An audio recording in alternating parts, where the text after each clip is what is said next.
Start करते हैं। जो हमारी ह्यूमन बॉडी होती है उसमें डिफरेंट ऑर्गन्स और हमारे मसल्स के साथ साथ 60 to 70% वाटर होता है। ठीक है, तो वाटर किधर प्रेजेंट होता है? दो ही जगह हो सकती है वाटर प्रेजेंट की, एक सेल के अंदर और दूसरा सेल से बाहर। ठीक है, तो ऐसा फ्लूइड जो हमारे सेल्स के अंदर प्रेजेंट होता है उसको क्या कहते हैं? Intracellular fluid. ठीक है, fluid located inside body cells. और जो फ्लूइड सेल से बाहर होता है obviously that is called extra cellular fluid, जिसको हम ईसीएफ कहते हैं।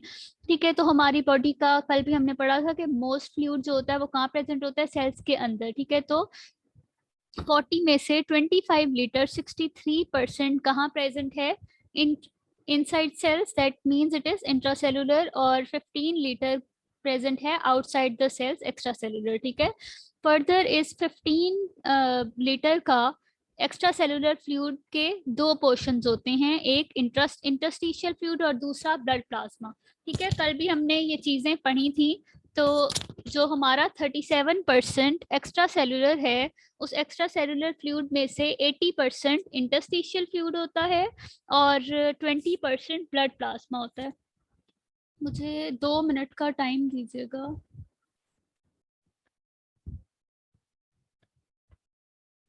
सेकंड, रिकॉर्डिंग स्टॉप कर दूं।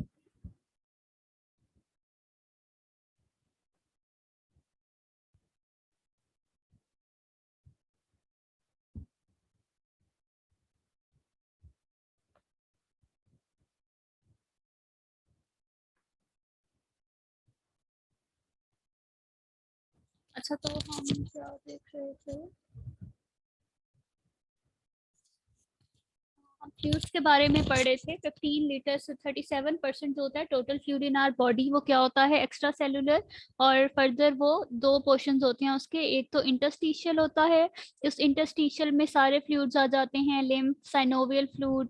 इसके अलावा जो हमारा सेरिब्रोस्पाइनल ब्रेन का फ्लूइड है, इसके अलावा जीआई ट्रैक्ट का। जीआई ट्रैक्ट कौन सा होता है? गैस्ट्रो इंटेस्टाइनल ट्रैक्ट, जैसे अंदर सारा गॉल ब्लैडर, इंटेस्टाइन्स वगैरह आ गए। इसके अलावा आईज और एयर्स के अंदर जो फ्लूइड्स होते हैं वो सारा मिलकर क्या बना लेते हैं? इंटरस्टिशियल, या इनको सेपरेटली ट्रांससेल्यूलर भी कहते हैं। ठीक है, और 20% होता है हमारा ब्लड प्लाज्मा। आईसीएफ के आइंस दिए हुए हैं कुछ। आईसीएफ में कौन से रिच आइंस होते हैं? पोटेशियम मेजर आइन होता है हमारे इंट्रासेल्यूलर फ्लूइड कंपार्टमेंट का। ठीक है, ये कल पढ़ा था डिटेल में हमने। और ईसीएफ में कौन सा होता है? सोडियम, साथ में क्लोराइड, बाइकार्बोनेट और कैल्शियम। अच्छा, ये कुछ इन्होंने डायग्रामेटिक व्यू दिखाया हुआ है इंट्रासेलुलर और एक्स्ट्रा सेलुलर फ्लूइड का इन आवर बॉडी। तो ये देखें, सोडियम की कंसंट्रेशन दिखाई हुई है यहाँ से। ये लाइट कलर किसको शो कर रहा है? इंट्रासेलुलर को। और ये दो डार्क कलर क्या हैं? Extra cellular. ठीक है, तो सोडियम अभी ऊपर उन्होंने बताया कि मेजर आइन होता है हमारे एक्स्ट्रा सेलुलर फ्लूइड का। तो इसकी कंसंट्रेशन देख लें, 140 से भी अबव है। तो मेजर कंसंट्रेशन किसकी है हमारे एक्स्ट्रा सेलुलर फ्लूइड के अंदर? सोडियम की। ठीक है, यहाँ से आप जो इनकी कंसंट्रेशन है हम लोगों ने कल पढ़ी थी वो भी कर सकते हैं। और इसके अलावा पोटेशियम देखें, पोटेशियम उन्होंने बताया था ना कि मेजर फ्लूइड है आईसीएफ का। तो आईसीएफ में इसकी कंसंट्रेशन देख लें, 140 मिली इक्विवेलेंट पर लीटर। और साथ में पोटेशियम की एक्स्ट्रा सेलुलर में बहुत कम कंसंट्रेशन है। ठीक है, कैल्शियम की कुछ कंसंट्रेशन है एक्स्ट्रा सेलुलर में और इंट्रा सेलुलर में प्रेजेंट नहीं होता कैल्शियम। उसके साथ में मैग्नीशियम की इन्होंने कंसंट्रेशन दिखाई हुई है इंट्रा सेलुलर के अंदर। देन वी हैव बाइकार्बोनेट, फिर क्लोराइड आयन है, HPO4 है। ठीक है, तो आपने अगर इनकी क्वांटिटीज करनी है ना, वैसे तो हमने कल भी इनकी क्वांटिटीज पढ़ी थी, तो यहाँ से भी आप इसकी क्वांटिटी कर सकते हैं। ठीक है, यहाँ से जितना आ जाएगा, जैसे HPO4 का आ गया इंट्रासेलुलर में 100 मिली इक्विवेलेंट पर लीटर। ठीक है, तो यहाँ से आप डिफरेंट क्वांटिटीज देख सकते हैं कि किस कंसंट्रेशन में कौन सा आयन हमारे intracellular and extra cellular body fluids के अंदर प्रेजेंट होता है। Then we have total body volume, एक और डायग्रामेटिक व्यू इन्होंने दिखाया हुआ है कि हमारे for example this is our total body volume 40 litre. तो 40 लीटर में से 25 लीटर क्या है? इंट्रासेलुलर। और उसमें से एक्स्ट्रा सेलुलर क्या है? बाकी जो 20% है, 20 में से 80% आ रहा है हमारा इंटरस्टिशियल फ्लूइड, और साथ में 20% ईसीएफ का पार्ट क्या है? प्लाज्मा। अच्छा, नेक्स्ट आ जाता है हमारी जो कंसंट्रेशन होती हैं डिफरेंट सब्सटेंसेस की आईसीएफ में और ईसीएफ में, ठीक है, वो कॉन्स्टेंटली डिफरेंट होती हैं। सेम इन्वायरमेंट नहीं हो सकता ईसीएफ और आईसीएफ के अंदर, ठीक है, मतलब सेल से अंदर और सेल से बाहर का जो इन्वायरमेंट है ना, आपको पता है इसमें डिफरेंट आयंस होती हैं, तो वो एक दूसरे से डिफरेंट होता है। लेकिन जो सेल मेम्ब्रेन होती है दरमियान में, एक्स्ट्रा सेलुलर और इंट्रा सेलुलर किस चीज से सेपरेटेड आउट है? सेल मेम्ब्रेन के थ्रू। ऐसा ही है ना?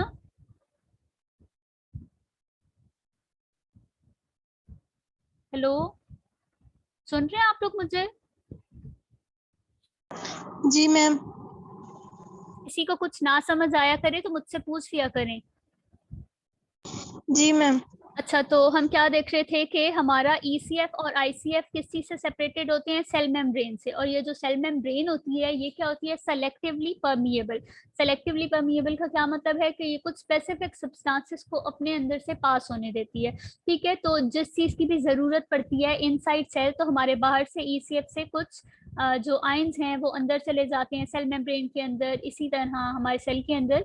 इसी तरह बाकी जिसकी कम हो जाती है जरूरत, वो क्या होते हैं? बाहर आ जाते हैं, ठीक है। तो कुछ स्पेसिफिक सब्सटेंसेस को सेल मेम्ब्रेन अपने अंदर से पास आउट करवा लेती है।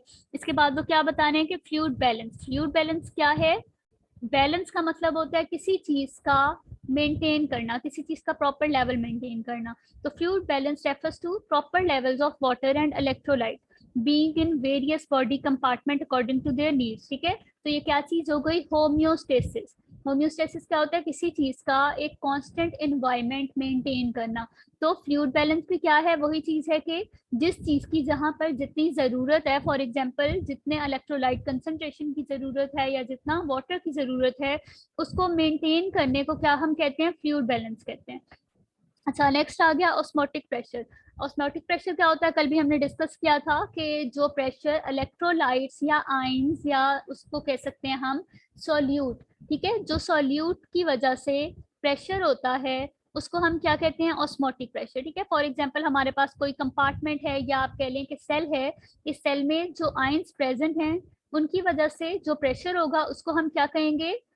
Osmotic pressure. और जो प्रेशर वाटर की वजह से होगा ना सेल के अंदर, उसको हम कहेंगे हाइड्रोस्टेटिक प्रेशर, ठीक है। हाइड्रो से आपको वैसे ही पता चल रहा होगा कि ये वाटर की वजह से है, ठीक है। तो ये दोनों मेन फोर्सेस होती हैं, ऑस्मोटिक प्रेशर और हाइड्रोस्टेटिक प्रेशर, जिसकी वजह से हमारे सेल के अंदर डिफरेंट आयंस की या डिफरेंट इलेक्ट्रोलाइट्स की या मॉलिक्यूल्स की मूवमेंट हो रही होती है, ठीक है। कल भी हमने पढ़ा था कि फॉर एग्जांपल हमारी सेल के अंदर क्या हुआ है? ऑस्मोटिक प्रेशर बढ़ गया है, ज्यादा हो गया है। तो सेल को क्या करना चाहिए इसको बैलेंस करने के लिए? वाटर का लेवल इंक्रीज कर देना चाहिए, ठीक है। जब वाटर लेवल इंक्रीज होगा तो ऑब्वियसली जो हमारी सॉल्यूट की कंसंट्रेशन है वो डिक्रीज हो जाएगी। तो उस स्टेट में क्या करता है सेल? बाहर से वाटर का इनटेक कर लेता है, ठीक है। तो उसका जो प्रेशर नॉर्मल वाला था प्रॉपर, उस प्रेशर पर आ जाता है, ठीक है। इसी तरह फॉर एग्जांपल हमारे सेल के अंदर ऑस्मोटिक प्रेशर कम हो गया है और हाइड्रोस्टेटिक प्रेशर ज्यादा हो गया, ठीक है। तो सेल क्या करेगा कि जो एक्स्ट्रा वाटर होगा उसको सेल से बाहर आउट आउट कर देगा, बाहर निकाल देगा। अच्छा, नेक्स्ट हमारा टॉपिक है वाटर बैलेंस का, ठीक है। क्योंकि हमारा मेजर जो इंटरसेलुलर और एक्स्ट्रा सेलुलर फ्लूइड होता है उसमें मेजर चीज हमारी क्या होती है? वाटर। तो हम देख लेंगे कि वाटर बैलेंस किस तरह हमारी बॉडी के अंदर है। तो water is the most abundant constituent in our body, varying from 45 to 75% of body weight, ठीक है। डिफरेंट लोगों के अंदर ये वेरी करता है। जैसे इन्फेंट्स होते हैं, बच्चा छोटा होता है तो उसके अंदर 80% तक उसका बॉडी वेट वाटर पे होता है। लेकिन जैसे जैसे हम ग्रो कर जाते हैं और एडल्ट बीइंग हो जाते हैं तो हमारे जो वाटर का लेवल है वो थोड़ा कम हो जाता है और सेल्स की कंसंट्रेशन बढ़ जाती है। अच्छा, water balance occur when water intake equals the water output, ठीक है। तो बैलेंस कैसे होगा वाटर का? कि हमारा इनटेक और आउटपुट सेम है, ठीक है। तभी हम एक नॉर्मल लेवल पे आ जाएंगे ना, कि हम जितना इनटेक ले रहे हैं हमारा आउटपुट उतना ही हो रहा है, तो जो कांस्टेंट उसकी वैल्यू होगी वो मेंटेन रहेगी। तो उन्होंने कुछ अमाउंट्स बताई हुई हैं डेली वाटर इनटेक की एक नॉर्मल एडल्ट की, ठीक है। तो एक नॉर्मल एडल्ट जो बीइंग होता है वो इनटेक कहाँ से लेता है वाटर का? बेवरेजेस से, ठीक है। जो भी हम कोई सॉफ्ट ड्रिंक्स लेते हैं या वाटर लेते हैं, हमारा इनटेक पानी का सबसे ज्यादा उसी से होता है। तो वो कितना है इनटेक? 1500 ml जो एक नॉर्मल ह्यूमन बीइंग होता है ना, वो एक दिन के अंदर बेवरेजेस से अपना वाटर इनटेक करता है। इसके अलावा कहाँ से आ सकता है? 30% हम फूड से लेते हैं वाटर, और साथ में जो हमारी बॉडी के अंदर मेटाबॉलिज्म हो रही होती है, जो डिफरेंट हमारी सब्सटेंसेस हैं, फूड की कंपार्टमेंट्स हैं, वो टूट रही होती हैं, तो उसमें भी वाटर प्रोड्यूस होता है। तो हमारी बॉडी अपनी नीड्स का 10% वहां से पूरा करती है। अच्छा, इसके अलावा ये वाटर इनटेक हो गया, साथ में उन्होंने दिखाया हुआ है वाटर का आउटपुट, ठीक है, कितना हम वाटर बाहर निकालते हैं अपनी बॉडी से। तो यूरिन के थ्रू 60% हमारी जो बॉडी का एक्स्ट्रा वाटर होता है 1500 ml, वो किससे हम एक्सक्रीट करते हैं? यूरिन के थ्रू, ठीक है। यूरिन के अलावा क्या होता है? फीसेस के थ्रू स्क्रीट होता है 4%। इसके अलावा पर्सपिरेशन या स्वेटिंग जो हो जाती है 200 ml, 8% उससे स्क्रीट होता है। उसके अलावा हमारे कुछ इनविजिबल लॉसेस होती हैं स्किन से और लंग से, तो उसमें वाटर निकल जाता है, तो वो कितना पोर्शन है? 28%, ठीक है। तो वाटर का बैलेंस हो गया, जितना हमारा इनटेक हो रहा था उतना ही हमारा आउटटेक हुआ, ठीक है। ये देखें 2500 ml कितना है टोटल, तो 2500 ml अगर हम ले रहे हैं तो 2500 ml ही हम एक्सक्रीट भी कर रहे हैं। अच्छा, नेक्स्ट ये भी वाटर इनटेक की ही डायग्राम है। ये देखें डिफरेंट चीज़ें वो दिखा रहे हैं कि वाटर हम ले रहे हैं मेटाबॉलिज्म से, फूड और ड्रिंक से, और साथ में ग्लूकोज से। ग्लूकोज जब ऑक्सीजन के साथ इसकी मेटाबॉलिज्म हुई तो वाटर प्रोड्यूस हो गया। तो हमारी बॉडी का कुछ जो वाटर की ज़रूरत होती है वो यहाँ से पूरी होती है। और साथ में वो वाटर लॉस दिखा रहे हैं, कैसे होता है वाटर लॉस? स्किन के थ्रू, लंग्स के थ्रू, यूरिन के थ्रू और फीसेस के थ्रू। तो यहाँ उन्होंने इनटेक और आउटटेक को बैलेंस किया हुआ है कि 2.2 लीटर पर डे अगर हम इनटेक करते हैं, 0.3 लीटर हमारे मेटाबॉलिक प्रोडक्ट से बनता है, तो आउटपुट इस तरह होकर टोटल जो डिफरेंस आता है वो कितना आता है? 0 का, ठीक है। तो नेट जो बन रहा है हमारा वो 0 है। इस तरह हमारा वाटर बॉडी के अंदर बैलेंस रहेगा, ना ज्यादा होगा ना कम। अच्छा, नेक्स्ट क्या है? रेगुलेशन ऑफ वाटर इनटेक, ठीक है। तो हमारी बॉडी इस वाटर इनटेक को कैसे रेगुलेट करती है, किस तरह उसको पता चलता है कि मैंने वाटर का लेवल मेंटेन रखना है, रेगुलेटेड रखना है, तो उसका प्रोसेस पढ़ेंगे। अच्छा, हमारी body losses as little as 1% of its water, ठीक है। अगर तो हमारी बॉडी में फॉर एग्जांपल 60% था वाटर का लेवल और उसने 1% एक्स्ट्रा लॉस कर दिया है, तो हमारी बॉडी को किस किस तरह से पूरा मैकेनिज्म चलेगा जिसमें वो 1% दोबारा गेन करेगी, तो हम वो देखते हैं। तो फॉर एग्जांपल बॉडी ने 1% वाटर लूज कर दिया, तो क्या होगा कि जो हमारा एक्स्ट्रा सेलुलर फ्लूइड होगा उसके अंदर ऑस्मोटिक प्रेशर ऑब्वियसली बढ़ जाएगा। पानी कम हो गया तो पीछे जो सॉल्यूट थे वो क्या हो गए? कंसंट्रेटेड हो गए, तो ऑस्मोटिक प्रेशर बढ़ गया, ठीक है। तो जब हमारी बॉडी में ऑस्मोटिक प्रेशर बढ़ता है ना, तो उससे क्या स्टिमुलेट हो जाते हैं हमारे ऑस्मो रिसेप्टर, ठीक है। तो ऑस्मोटिक प्रेशर रेज हुआ, उसने क्या किया? ऑस्मो रिसेप्टर्स सिमुलेट कर दिए। ये ऑस्मो रिसेप्टर अब कहाँ सिग्नल भेजेंगे? थर्ड सेंटर को। थर्ड सेंटर जो प्यास का सेंटर होता है, जो डिटेक्ट करता है हमारी बॉडी में, तो वो क्या होता है? हाइपोथैलेमस, ठीक है। तो ऑस्मो रिसेप्टर ने हाइपोथैलेमस को सिग्नल भेज दिया कि हमारी बॉडी के अंदर ऑस्मोटिक प्रेशर रेज हुआ है। तो रेज किसकी वजह से हुआ था? वाटर के लॉस की वजह से। तो अब उसका हल क्या है कि हम अपनी बॉडी के अंदर पानी लेकर जाएं, ड्रिंकिंग के थ्रू लेकर जाएं। यही मोस्ट प्रोबेबल वे होता है सबसे ज्यादा कि हम पानी पी लें। तो क्या करेगा हाइपोथैलेमस? हाइपोथैलेमस हमारी बॉडी इंसान को ऐसा सिग्नल देगा कि उसको प्यास लगने लगेगी, ठीक है। तो ऑब्वियसली जब इंसान को प्यास लगती है तो वो क्या करेगा? वाटर पिएगा। तो ड्रिंकिंग ड्रिंकिंग से क्या होगा? उसके स्टमक में डिस्टेंशन हो जाएगी, उसका स्टमक फुल हो जाएगा। तो जब डिस्टेंशन होगी और पानी पिएगा तब क्या होगा? दोबारा से नर्व इम्पल्सेस सिग्नल ले जाएंगी थर्ड सेंटर में कि हमारी प्यास खत्म हो गई है। तो जो भी एक्शन हो रहा था ना पानी पीने के लिए, उसको इनहिबिट कर देगी, स्टॉप कर देगी, ठीक है। तो जब स्टॉप होगा तो ऑब्वियसली हम पानी पीना रुक जाएंगे और जो हमारी डिजायर्ड नीड थी पानी की वो पूरी हो जाएगी। तो water is absorb through stomach wall से वाटर एब्जॉर्ब हो जाएगा एक्स्ट्रा सेलुलर में, इंटेस्टाइन से और लार्ज इंटेस्टाइन में। सबसे पहले तो क्या होता है, हमारा पानी जो हम पीते हैं वो कहाँ जाता है, स्टमक के अंदर। तो स्टमक क्या करेगा, जहां जहां भी उसकी जरूरत होगी तो पहले ब्लड में चला जाएगा और उसको वो हमारी पूरी बॉडी में डिस्ट्रीब्यूट कर देगा। ठीक है, तो इस तरह क्या हुआ, हमने बाहर से पानी पी लिया और हमारा ऑस्मोटिक प्रेशर अब दोबारा से एक्स्ट्रा सेलुलर फ्लूइड में नॉर्मल की तरफ आ गया। ठीक है, तो इसमें हुआ क्या था कि हमारे हाइपोथैलेमस को सिग्नल गया था, वो एक्टिवेट हो गया। फिर जब हमने पानी पिया दोबारा से उसे सिग्नल गया और उसका जो एक्शन था वो इनहिबिट हो गया।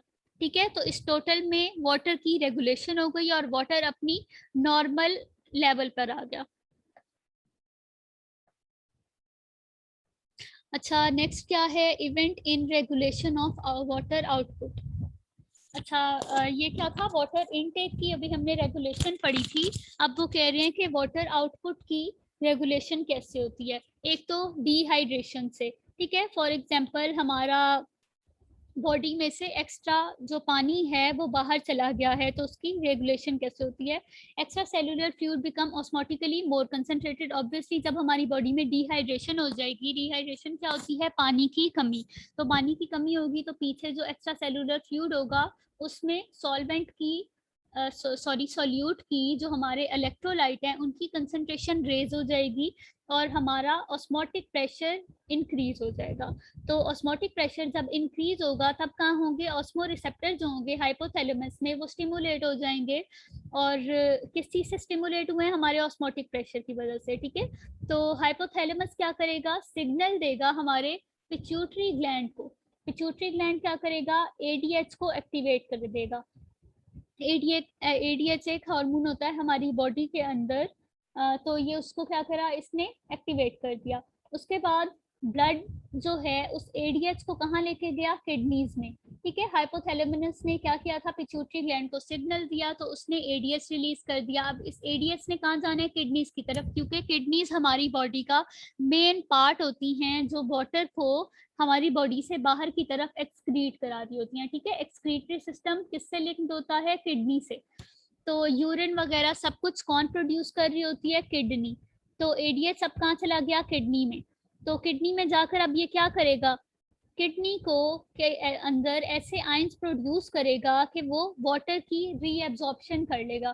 ठीक है, फॉर एग्जांपल इस किडनी ने हमारा यूरिन प्रोड्यूस किया था, तो अब यूरिन में से एक लास्ट स्टेज क्या आती है, किडनी के वर्किंग की रीएब्जॉर्प्शन। ठीक है, तो इस रीएब्जॉर्प्शन में क्या होता है कि जो भी हमारे न्यूट्रिएंट्स होते हैं जो किडनी से बाहर जा रहे होते हैं और हमारी बॉडी के लिए इंपॉर्टेंट होते हैं, तो किडनी क्या करती है, उनको रीएब्जॉर्ब कर लेती है हमारी बॉडी के अंदर। ठीक है, तो एडीएच क्या करेगा, किडनी को जाकर स्टिमुलेट करेगा कि जो एक्स्ट्रा वाटर ये हमारी बॉडी से बाहर निकाल रही थी इसको क्या करे, दोबारा से रीएब्जॉर्ब कर ले। ठीक है, तो जब रीएब्जॉर्ब होगा तो हमारा यूरिन आउटपुट डिक्रीज हो जाएगा। ठीक है, यूरिन क्या होगा, कंसंट्रेटेड प्रोड्यूस होगा।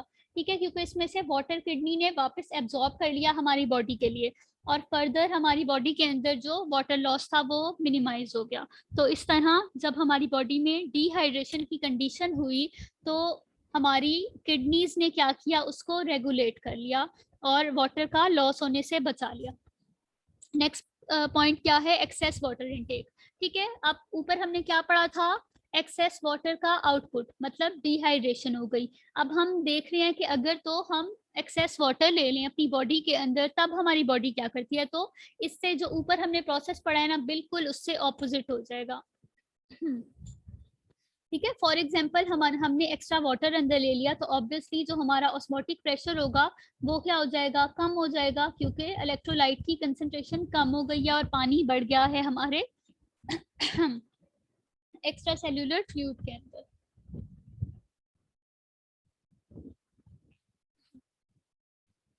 अच्छा, तो जब हमारा ऑस्मोटिक प्रेशर कम होगा तो इस केस में क्या होगा, ऑस्मो रिसेप्टर हाइपोथैलेमस में जो हैं वो एक्टिवेट हो जाएंगे।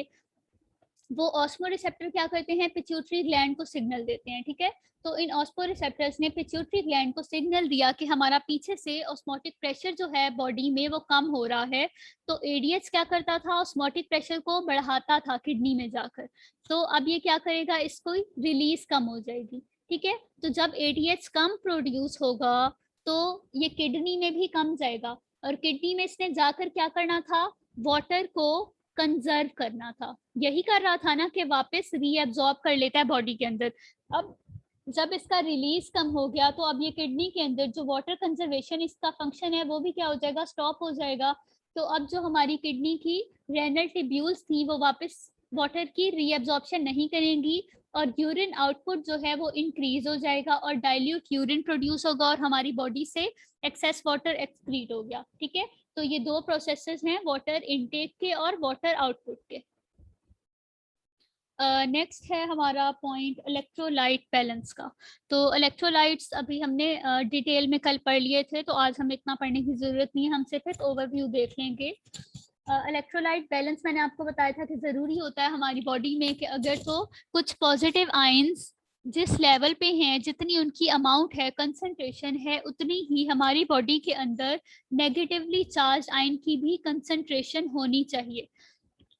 अच्छा, electrolyte serve 4 main functions in our body. 4 main functions perform करते हैं। एक तो ये मिनरल्स होते हैं, एसेंशियल मिनरल्स। उसके अलावा ये ऑस्मोसिस को कंट्रोल करते हैं डिफरेंट बॉडी कंपार्टमेंट्स के अंदर। ठीक है। तो फॉर एग्जांपल कहीं इनकी कंसंट्रेशन ज़्यादा हो जाए और कहीं वाटर की कंसंट्रेशन कम हो जाए तो क्या होता है कि सेल के बाहर से वाटर सेल के अंदर चला जाता है। तो इस प्रोसेस को क्या कहते हैं कि वाटर का हाई कंसंट्रेशन से लो कंसंट्रेशन पे चले जाना, इस प्रोसेस को हम कहते हैं ऑस्मोसिस। ठीक है। तो ऑस्मोसिस को भी कौन कंट्रोल करता है, हमारे इलेक्ट्रोलाइट्स। नेक्स्ट क्या है कि ये एसिड बेस बैलेंस मेंटेन करने में हेल्प करता है। ठीक है। तो ये भी हमने हाइड्रोजन और बाइकार्बोनेट आयन का पूरा फंक्शन कल पढ़ लिया था। इससे आगे भी हम बफर पढ़ेंगे तो उसमें ये पढ़ेंगे कि किस तरह एसिड बेस बैलेंस को मेंटेन करता है। कि फॉर एग्जांपल हमारी बॉडी के अंदर हाइड्रोजन आयंस इंक्रीज हो गए हैं तो हमारी बॉडी की एसिडिक लेवल इंक्रीज हो गया है, तो हमारी बॉडी क्या करेगी, बाइकार्बोनेट की प्रोडक्शन बढ़ा देगी। ठीक है। तो ये बाइकार्बोनेट नेगेटिवली चार्ज आयंस हैं, HCO3 नेगेटिव और H पॉजिटिव। ठीक है। फॉर एग्जांपल H पॉजिटिव की कंसंट्रेशन बढ़ी तो हमारी बॉडी कुछ ऐसा करेगी कि हमारे बाइकार्बोनेट आयन की भी कंसंट्रेशन बढ़ गई और इनकी एक्सक्रीशन स्टॉप हो गई। तो वो जाकर क्या करेंगे, ये जो एक्सेस में हमारा एसिडिक लेवल हो गया है, हाइड्रोजन आयंस बढ़ गए हैं, ये इसकी कंसंट्रेशन को जाकर न्यूट्रलाइज कर देंगे। ठीक है। तो इस तरह क्या होगा, हमारा एसिड और बेस बैलेंस मेंटेन हो जाएगा और दोबारा से जितनी पीएच हमारी बॉडी की थी न्यूट्रल 7.35 उसी पर आकर स्टॉप हो जाएगी। अच्छा, नेक्स्ट क्या है कि carry electric current that allows the production of action potentials. Next ये क्या करती है, एक्शन पोटेंशियल करने के लिए जो हमारी बॉडी के अंदर करंट्स हो रहे होते हैं, जो नर्व इम्पल्स को कंडक्ट करने के लिए करंट होते हैं, तो उसको कौन मेंटेन करता है, सोडियम और पोटाशियम। ठीक है। तो ये उसमें भी हेल्प करते हैं। और नेक्स्ट को बताने के मोस्ट इंपॉर्टेंट जो इलेक्ट्रोलाइट है हमारी बॉडी के, that are sodium, potassium, calcium chloride and phosphate. उसके बाद इन्होंने कुछ फंक्शंस बताए हैं, कल वैसे डिटेल में हमने डिस्कस कर लिए थे फंक्शन, एक तो यहाँ पर दोबारा देख लें। ये सोडियम क्या होता है, हमारे एक्स्ट्रा सेलुलर कंपार्टमेंट का मोस्ट अबंडेंट कैटाइन है। ये किस में हेल्प करता है, नर्व इम्पल्स की ट्रांसमिशन में हेल्प करता है, मसल कॉन्ट्रेक्शन में हेल्प करता है, उसके अलावा जो ऑस्मोटिक प्रेशर मेंटेन करना होता है हमारी बॉडी के अंदर, ये उसमें भी हेल्प करता है। नेक्स्ट है क्लोराइड। क्लोराइड क्या है, एक्स्ट्रा सेलुलर का मेजर एनाइन है। ठीक है। तो जहां पर सोडियम होगा वहीं पर क्लोराइड होगा। ठीक है। Most of the sodium associated होता है क्लोराइड के साथ। ठीक है। जहां Na पॉजिटिव होता है वहीं क्लोराइड नेगेटिव। तो सोडियम जब एक्स्ट्रा सेलुलर कंपार्टमेंट में होता है तो क्लोराइड भी कहाँ होगा, एक्स्ट्रा सेलुलर कंपार्टमेंट में, इसकी कंसंट्रेशन हाई होगी। तो ये भी सेम ही फंक्शंस परफॉर्म करता है। एक तो इसका फंक्शन है ऑस्मोटिक प्रेशर का और दूसरा फंक्शन है इसका फॉर्मिंग HCl इन स्टमक। ठीक है। क्लोराइड हेल्प करता है स्टमक के अंदर एसिड बनाने में HCl। तो HCl क्या करता है, हमारी फूड की डाइजेशन में हेल्प करता है। और नेक्स्ट ये इन्वॉल्व होता है क्लोराइड शिफ्ट के अंदर प्रोसेस इन ब्लड। ठीक है। ब्लड के अंदर जब हमारा बाइकार्बोनेट आयन की कंसंट्रेशन रेज हो जाती है तो ये क्लोराइड जाकर उसको एक्सचेंज कर देता है। ठीक है। तो इस प्रोसेस को कहते हैं क्लोराइड शिफ्ट। तो उसकी वजह से जो वहाँ बेसिक लेवल बढ़ रहा था तो ये जाकर उसको मेंटेन कर देता है। नेक्स्ट है हमारे पास आयन पोटेशियम। पोटेशियम बताया था मैंने मोस्ट अबंडेंट कैटाइन होता है किसका, ICF का। ये हेल्प करता है फ्लूइड का वॉल्यूम मेंटेन करने में। उसके अलावा नर्व इम्पल्स की ट्रांसमिशन में हेल्प करता है, मसल की कॉन्ट्रैक्शन में, और उसके अलावा हमारी बॉडी की पीएच को रेगुलेट करने में हेल्प करता है। नेक्स्ट आ जाता है कैल्शियम। तो कैल्शियम भी हमारी बॉडी का मोस्ट अबंडेंट कैटाइन है। इसके भी हमने फंक्शन पढ़े थे कि ये बोन्स और टीथ में होता है और ब्लड क्लॉटिंग में हेल्प करता है। इसके अलावा ये न्यूरोट्रांसमीटर है। न्यूरोट्रांसमीटर क्या होता है कि न्यूरॉन्स की ट्रांसमिशंस में हेल्प करता है या नर्व इम्पल्स की ट्रांसमिशन में हेल्प करता है। उसके अलावा हमारे मसल्स को टोन करने में हेल्प करता है, उनकी शेप को मेंटेन करने में कैल्शियम हेल्प करता है। और नेक्स्ट क्या है कि ये नर्वस और मसल टिश्यू की एक्साइटेबिलिटी में हेल्प करता है, ठीक है, ताकि एक्साइट होते हैं नर्व इम्पल्सेस ताकि वो ब्रेन तक पहुंच सकें, ठीक है। फॉर एग्जांपल हमारी बॉडी ने कोई फंक्शन पहुंचाना है या कोई सिग्नल ट्रांसमिट करना है ब्रेन तक, ठीक है। जैसे पीछे हमने पढ़ा था कि हमारा ऑस्मोटिक प्रेशर रेज हुआ, तो ऑस्मोटिक प्रेशर के रेज होने से क्या होना था, हमने पानी पीना था, तो उसने क्या किया कि हाइपोथैलेमस तक अब एक नर्व इम्पल्स भेज दिया, ठीक है। तो वो नर्व इम्पल्स क्या करेगा, हमारा सिग्नल लेकर गया कहाँ पर, ब्रेन के अंदर। तो उसी की न्यूरॉन्स की या मसल टिश्यू की एक्साइटेबिलिटी में हेल्प कौन करता है, कैल्शियम। नेक्स्ट है हमारे पास फॉस्फेट। तो फॉस्फेट एक इम्पॉर्टेंट इंट्रासेलुलर एनाइन होता है, सेल्स के अंदर प्रेजेंट होता है। ये हेल्प किसमें करता है, बोन्स और टीथ में हेल्प करता है। उसके अलावा न्यूक्लिक एसिड्स, ठीक है। न्यूक्लिक एसिड का अगर आप स्ट्रक्चर देखें, जैसे हमारे जीन्स वगैरह हो गए या न्यूक्लियोटाइड्स हो गए, तो उसमें हमारा फॉस्फेट प्रेजेंट होता है, ठीक है। तो ये वहाँ पर उनकी सिंथेसिस में हेल्प करता है। इसके अलावा एटीपी, एडिनिन ट्राइफॉस्फेट, ठीक है, इसके नाम से ही पता चल रहा होगा, तो ये एटीपी का पार्ट होता है और हमारी बॉडी को एनर्जी प्रोवाइड करता है। उसके अलावा बफरिंग एक्शन, ठीक है। बफर क्या होता है, कोई भी चीज जो पीएच के चेंज को स्टॉप करे, ठीक है, उसको क्या कहते हैं, बफर। फॉर एग्जाम्पल हमारी पीएच जो बॉडी की होती है 7.35 से 7.45 होती है, तो अगर तो इसमें चेंज आ जाए तो बहुत बहुत ज्यादा ड्रास्टिक होता है, हमारी बॉडी के लिए हार्मफुल होता है। तो बफर क्या होती है, ऐसी चीज होती है जो इस चेंज को स्टॉप कर दे।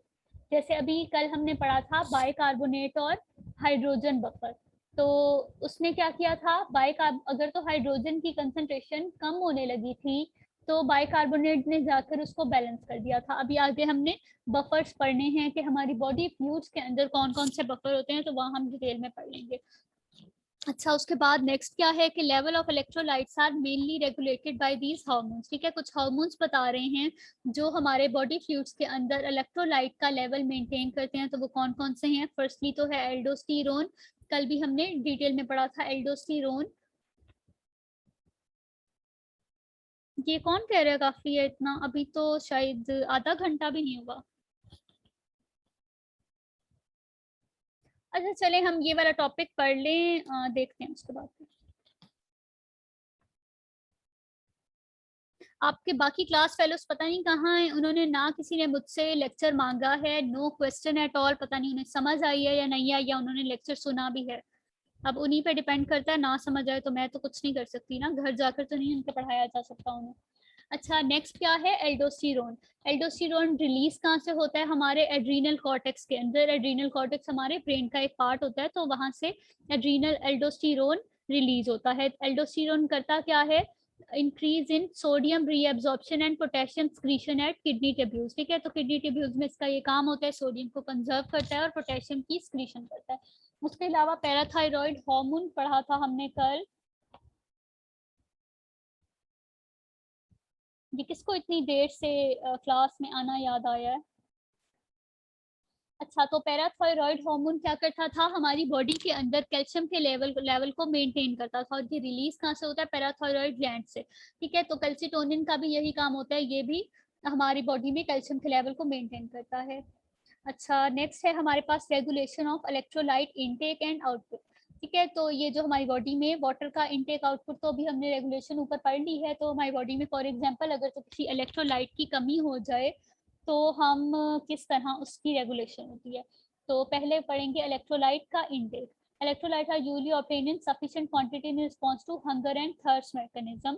इन आस्फेयर हंगर थर्स्ट मैकेनिज्म में क्या होता है कि हमारे जो पानी होता है उसके अंदर ही कुछ एसेंशियल मिनरल्स प्रेजेंट होते हैं, तो वो हमारी बॉडी यूज कर लेती है, और कहीं अगर कोई डेफिशिएंसी हो रही हो किसी मिनरल की, इलेक्ट्रोलाइट की, तो वो उसको पूरा कर लेती है। अगर तो बहुत ज्यादा स्फेयर डेफिशिएंसी हो जाए ना हमारी बॉडी के अंदर इलेक्ट्रोलाइट की, कि वो पानी से पूरी ना हो सके, तो हम क्या करते हैं, हमें सॉल्ट की क्रेविंग होने लग जाती है, कि दिल करने लग जाता है इंसान का कि कोई नमकीन चीज खाई जाए। तो क्या करता है वो, कोई नमकीन चीज खाएगा तो उससे हमारा सोडियम और क्लोराइड वगैरह का लेवल मेंटेन हो जाएगा। नेक्स्ट क्या है, इलेक्ट्रोलाइट का आउटपुट। ठीक है, फॉर एग्जांपल हमारी बॉडी के अंदर जो इलेक्ट्रोलाइट का लेवल था वो रेज हो गया है अबव इट्स नॉर्मल लिमिट, तो तब क्या होगा, हमने इलेक्ट्रोलाइट को बॉडी से एक्सक्रीट करवाना है ताकि हमारा दोबारा से वो नॉर्मल लेवल पर आ जाए। तो एक्सक्रीट कैसे होता है, पर्सपिरेशन के थ्रू। ठीक है, हमें जब पसीना आता है तो पानी जो बनता है हमारी बॉडी के ऊपर ड्रॉपलेट्स बनते हैं, तो उसके साथ हमारी बॉडी के कुछ मिनरल्स भी जो होते हैं वो भी लॉस्ट हो जाते हैं। तो इस तरह से लॉस हो सकता है उसका। इसी तरह फीसेस के थ्रू लॉस हो सकता है।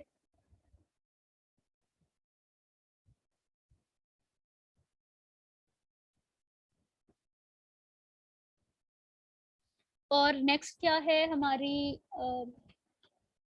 और किस तरह the greatest electrolytes occur as a result of kidney function. ठीक है, किडनी के जो फंक्शंस होते हैं वो इस तरह से फंक्शन करती है कि हमारी बॉडी में जैसे यूरिन की प्रोडक्शन किडनी का काम होता है, तो यूरिन के साथ साथ जो एक्स्ट्रा मिनरल्स होते हैं या एक्स्ट्रा इलेक्ट्रोलाइट्स होते हैं उनको भी एक्सक्रीट करवा देती है। Next, quantity is lost very with temperature and exercise. ठीक है, तो जितनी क्वांटिटी लॉस हो रही हो वो टेम्परेचर और एक्सरसाइज के साथ वेरी करती है। ठीक है, फॉर एग्जांपल हमारा टेम्परेचर ज़्यादा है तो हमें पर्सपिरेशन भी ज़्यादा होगी। ठीक है, कहीं आप जैसे गर्मियों में पर्सपिरेशन ज़्यादा होती है तो उसके साथ साथ इलेक्ट्रोलाइट का लॉस या आउटपुट भी ज़्यादा होता है। इसी तरह जब आप एक्सरसाइज कर रहे होते हैं तब भी नॉर्मल लिमिट की पर्सपिरेशन से आप अगर एक्सरसाइज को देखें तो उसमें बहुत ज़्यादा हमें स्वेटिंग होती है, तो उस स्वेटिंग से जो लॉस की क्वांटिटीज होंगी वो भी ज्यादा होंगी। ठीक है, जितनी ज्यादा स्वेटिंग उतना ज्यादा इलेक्ट्रोलाइट लॉस। नेक्स्ट है इलेक्ट्रोलाइट बैलेंस, कि किस तरह हमारी बॉडी में इलेक्ट्रोलाइट का बैलेंस होता है अगर तो कोई वैल्यू अपनी नॉर्मल लिमिट से ऊपर या नीचे चली जाए। तो कंसंट्रेशन ऑफ सोडियम, पोटेशियम और calcium in the body fluid are very important. इन तीनों की कंसंट्रेशन को नॉर्मल रखना बहुत ज्यादा इंपॉर्टेंट होता है। और सोडियम और पोटेशियम की रेगुलेशन कौन करता है, एल्डोस्टेरोन हार्मोन। ठीक है, तो फॉर एग्जांपल हमारी बॉडी के अंदर पोटेशियम की कंसंट्रेशन इंक्रीज कर गई है तो उसका सिग्नल कहाँ जाएगा, एड्रीनल कॉर्टेक्स को। ठीक है, एड्रीनल कॉर्टेक्स क्या कर रहा है, एल्डोस्टेरोन को रिलीज कर रहा है, तो सिग्नल कहाँ चला गया, एड्रीनल कॉर्टेक्स में। अब वो क्या करेगा, एल्डोस्टेरोन को स्क्रीट करने लग जाएगा। ठीक है, एल्डोस्टेरोन स्क्रीट होगा तो ये कहाँ चला जाता है, हमारी किडनी की तरफ थ्रू ब्लड। ठीक है, अब ये किडनी में चला गया तो किडनी में जाकर ये रीएब्जॉर्प्शन कराएगा सोडियम की और स्क्रीशन करा देगा किसकी, पोटेशियम की। क्यों स्क्रीशन कराएगा, क्योंकि पहले ही हमारी बॉडी के अंदर कंसंट्रेशन पोटेशियम की इंक्रीज हुई हुई है। और एल्डोस्टेरोन का क्या काम होता है कि ये सोडियम की रीएब्जॉर्प्शन को रेस करवाता है और पोटेशियम की स्क्रीशन को रेस करता है। तो जब ये इंक्रीज हो जाएगा किडनी में जाकर अपना काम करेगा और पोटेशियम को एक्सक्रीट करवा देगा, तब हमारी बॉडी दोबारा से नॉर्मल लेवल पर आ जाएगी।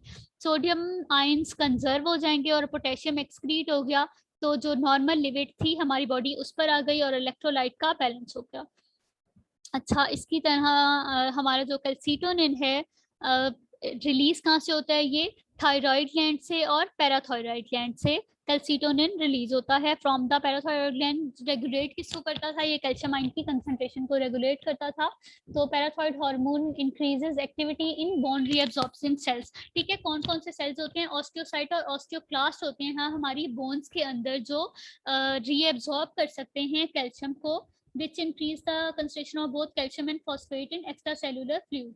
This hormone also causes increase in absorption of calcium and increase excretion of phosphate from the kidney. ठीक है, फॉर एग्जांपल हमारी बॉडी के अंदर अगर तो लेवल रेज हो गया किसका, कैल्शियम का, तो पैराथायरॉइड हार्मोन क्या करेगा, कैल्सीटोनिन को एक्सक्रीट कराएगा। ये कैल्सीटोनिन क्या करेगा, जाकर ऑस्टियोसाइट और ऑस्टियोक्लास्ट जो हमारी बोन्स के सेल हैं वहां जाकर इनकी रीएब्जॉर्प्शन कैल्शियम की इंक्रीज करवा देगा, तो बोन्स हमारे कैल्शियम को रीएब्जॉर्ब कर लेंगी और जो डेफिशिएंसी थी कैल्शियम की वो पूरी हो जाएगी। ठीक है, और अगर तो कैल्शियम की एक्सेस हुई है तो इसके ऑपोजिट हो जाएगा सारा प्रोसेस। तो यहाँ ये हमारा टॉपिक खत्म हो गया। तो नेक्स्ट टॉपिक आज पढ़ना है या इतना ही काफी है?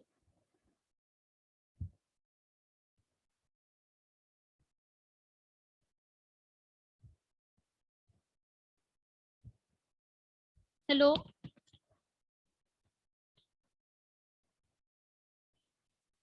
इतना ही काफी है, हाँ ये सबसे पहले कहा जाएगा। अच्छा मैं रिकॉर्डिंग ऑफ कर दूं।